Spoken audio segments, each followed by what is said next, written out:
गुन्हेगाराला जात धर्म नसतो काय. असं नाही की मग अमुक धर्माच्या माणसाने गुन्हा केला म्हणजे संपूर्ण धर्माचे किंवा संपूर्ण जातीचेच लोक गुन्हेगार आहे म्हणून. हो टाकल्या बाबा, हा व्हिडिओ टाकल्या बाबापर्यंत पोहोचवा तुम्ही, ही जबाबदारी तुमची.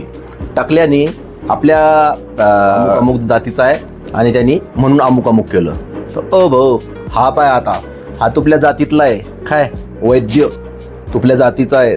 यानं काय आमिष दाखवलं माहिती आहे का.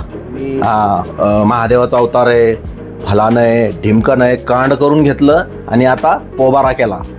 तर भाऊ तर हा तुझ्या जातीतला आहे म्हणून तुझी पूर्ण जात काही कांड करणारी नाहीये, समजलं ना.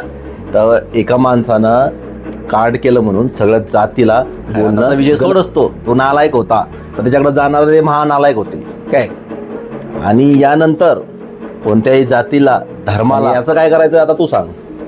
हा तर तुझ्या जातीचा आहे. आता तू कधी बोलणार आहे टाकल्या यांच्याबद्दल, यांना काय शिक्षा द्यायची तू सांग. टाकल्या शिक्षा मिळणारच आहे, पण आता तुझ्यासारखे जे तोंड वाजवतात, जे हाकतात ना तोंडानी, त्यांना काय शिक्षा द्यायची आहे. नालायक कुठले.